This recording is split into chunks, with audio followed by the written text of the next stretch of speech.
Today I want to talk about assumptions. You know, there's that saying, if you assume something, you make an ass out of you and me, when we split up that word.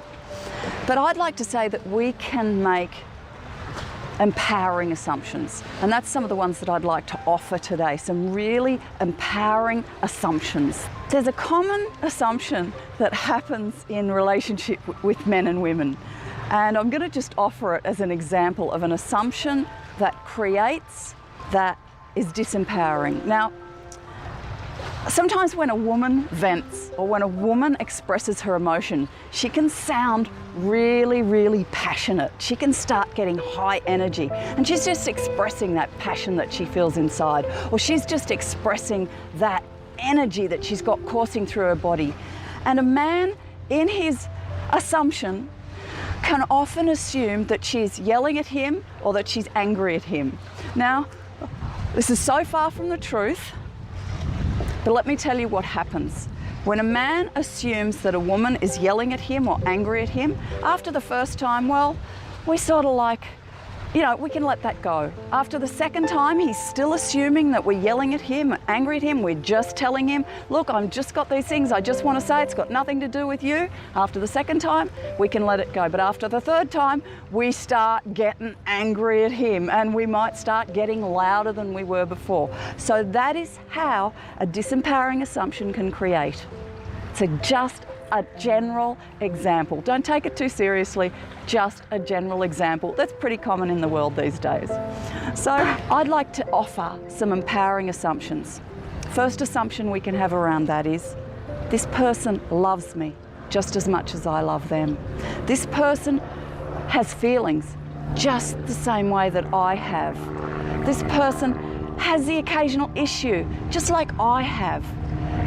This person is human, just like I am. Now, they are really empowering assumptions, to assume that the other person is just like us, you know, in all our flaws, imperfections, but with all the goodness that we recognize in ourselves.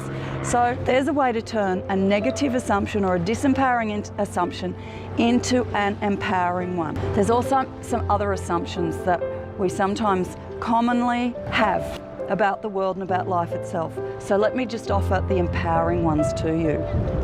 First assumption I like to make, that person who's just been diagnosed with cancer, that person who's going through a really hard time in their lives, that person who has been sick for so long, that person who is in the deepest depression, assume that everything is going right. Assume that it's perfect for them. Stop offering prayers of, please help this person. Source is already on it. Every time you pray a prayer that assumes something's wrong, you add to the wrongness of it. You add to the disempowering nature of it. So pray a prayer of appreciation. I know that nobody is ever given something that they're not able and willing and capable of handling. Source is on this. If Source is on this, I can just back off and I can just relax about this, and I can go, thank you for whatever has come into this person's life. Thank you for this challenge they've been given, because out of every contrast comes something so magnificent that often we can't comprehend it. Here's another empowering assumption to have. Assume that the bank wants to give you that loan, wants to loan you that money that you would like to receive. Assume that. Assume that. Go in there asking as if you're about to receive. I'll give you a story about that. When I just turned 18 and I'd had a set of twins. I was a single parent at 18 with a set of twins. And I knew that I wanted to do something with my life. About 8 years later, after being on what we call in Australia a single parent's benefit or a single parent's pension, some countries call it welfare. I was on welfare for like the 8 years, that first 8 years when they were growing up. And I made a decision, again, I want to do something worthwhile with my life. I don't want to be in this system. This system doesn't work for me. I want to do something worthwhile. I made that decision. I met a man, we did a training program together, and my life started to change. Within 6 weeks of doing that training program, inside that training program led by Robert Kiyosaki, we learnt to ask, expecting to receive. Ask. The Bible says, ask and it's given. I keep on saying this. Ask and it's given. Go into the bank, asking as if you're expecting to receive. Ask your mate, could you help me with this?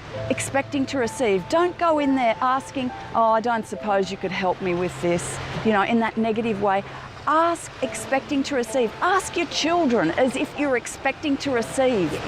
Ask for everything as if you're expecting to receive. I went into a bank, late 1980s, 1987 I think it was. I went into a bank. I was a single parent on a pension. I'd had a little bit of experience in the fashion industry. I wanted to open my own clothing boutique.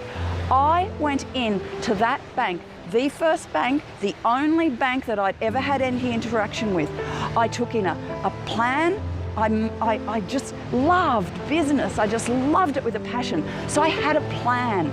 I took in my financial projections. I was already working in a management position. Even though I had 2 children, I was on a pension, I was working in a part-time management position. Now, in those days, that was unheard of. A management position was full-time, but I worked only during school hours. That's what I asked for, and that's what I received, because they knew I was so passionate and I was so good. It was worth changing what they thought they wanted so that I could give them all of me that I was willing to give at that time. I went into the bank. I had a little bit of experience. I had this financial projection. I had this research that I'd done because I was really passionate about it. I asked the bank manager if I was about to receive. He said yes straight away. I walked out of that bank cheering, yipping, celebrating all the way home. And my life was never the same again. So there's an example of, even under the most, I had no home, I had no security. I had nothing to offer the bank as security. And they gave me, which at that time, $30,000 was quite a lot of money. So, I've never looked back since then, I remember that. Ask as if you're about to receive, and don't make assumptions. Don't get into those ways of saying, oh, the economy is bad, I'm not likely to get this. Those things aren't true. They're only true if we make them true by giving them our attention. So I always just assume everything's going to work out. I assume I'm going to get what I ask for. I assume Source is going to give me what I ask for, not only what I ask for, but things that are even better than I've asked for. So there's some assumptions, some empowering assumptions I just wanted to offer. If it disempowers you, if your assumption makes you feel bad, if it makes the other person look bad, if it makes you feel less than who you were designed to be, it is not something that serves you. Just change it. It's as easy as changing it. It's as easy as just changing it. Turn it to the opposite. Make an assumption that empowers you and takes you to where you really want to go. You deserve that. I deserve that. We deserve that. The world deserves that from you. Thank you for contributing your positive assumptions to this amazing world. We love you. We appreciate you. Thank you.